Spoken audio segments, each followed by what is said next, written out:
நேத்து நம்ம India 150 run வித்தியாசத்துல England அணியை வீழ்த்திருக்காங்கன்னா அதுக்கு ஒரே ஒரு காரணம் கண்டிப்பா அபிஷேக் சர்மா அவர் விளையாண்ட அந்த அதிரடியான இன்னிங்ஸ் தான்.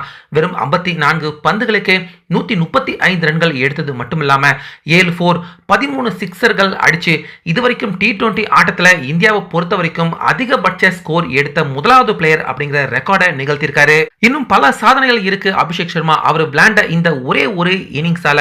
இப்படி இருக்க 99 ரன்ல அபிஷேக் சர்மா செஞ்சுரிக்காக அவர் காத்துக்கிட்டு இருக்கிறப்ப உடனே அந்த இடத்துல ஓடி வந்து சூரியகுமார் யாதவ் அவர்கிட்ட சொன்ன விஷயம், அதுக்காக அபிஷேக் சர்மா சூரியகுமார் அவர் காலில் விழுந்து நன்றியையும் சொல்லியிருக்காரு. ஸோ இதை பத்தி இன்னைக்கு ஆட்டம் முடிஞ்சதுக்கு அப்புறமா தனியா பத்திரிகையாளர்கள் சந்திப்புல வந்திருந்த அபிஷேக் சர்மா எதுக்காக தான் சூரியகுமார் யாதவ் அவர் காலில் விழுந்து நன்றி சொன்ன அப்படிங்கிறதையும், அதே போல தான் 99 ரன்ல நிச்சயமா அவுட் ஆகியிருக்க வேண்டிய நிலைமை ஏற்பட்டுச்சு அப்படிங்கிறதையும், யாருக்கும் தெரியாத ஒரு சில விஷயங்கள் நேற்றைய ஆட்டத்தின் போது சூரியகுமார் யாதவ் தனக்கு எப்படி உதவினாரு அப்படிங்கிறத வெளிப்படையாக அபிஷேக் சர்மா சொல்லியிருக்காரு.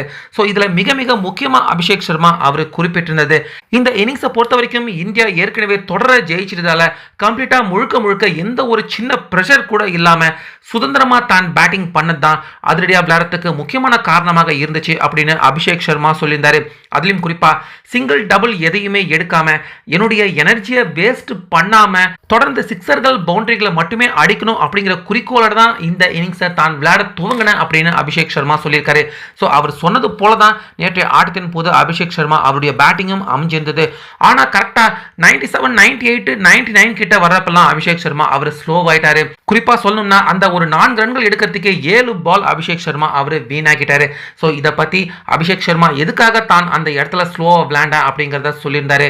ஏன்னா அந்த நேரத்தில் கரெக்டா ஆர்ச்சர் செஞ்சுரி நேரத்தில் நிச்சயமா அபிஷேக் சர்மா பதட்டமாயிருப்பாரு அப்படின்னு கரெக்டா கணிச்சு விக்கெட் டேக்கிங் பால் தொடர்ந்து அபிஷேக் சர்மா அவருக்கு ஆர்ச்சர் வீசிக்கிட்டு இருந்தாரு. ஸோ அந்த நேரத்தில் 99ல அபிஷேக் சர்மா நின்றுகிட்டு இருக்கப்ப உடனே அந்த இடத்துக்கு ஓடி வந்த சூரியகுமார் யாதவ் சில பந்துகள் வீணானாலும் பரவாயில்ல, நீ 6-4 அடிக்கிறேன் அப்படின்னு முயற்சி பண்ணினா நிச்சயமா அவுட் ஆயிடுவேன், ஃபர்ஸ்ட் சிங்கிள்களை எடுத்து செஞ்சுரி கம்ப்ளீட் பண்ண அப்புறம் அடிச்சுக்கலாம், சில பந்துகள் வீணானாலும் பரவாயில்ல அப்படின்னு தனக்காக யோசிச்சு உடனே அந்த நேரத்தில் ஓடி வந்து சூரியகுமார் யாதவ் தனக்கு அட்வைஸ் பண்ணாரு. அதன் அடிப்படையில் தான் சில சிங்கிள்களை எடுத்து நான் செஞ்சுரியை கம்ப்ளீட் பண்ணேன்.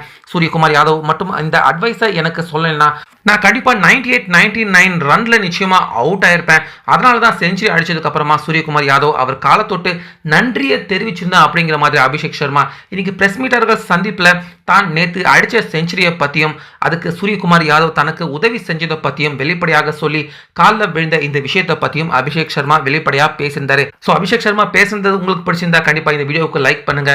மேலும் இதை பத்தின உங்க கருத்தையும் கமெண்ட்ல சொல்லுங்க.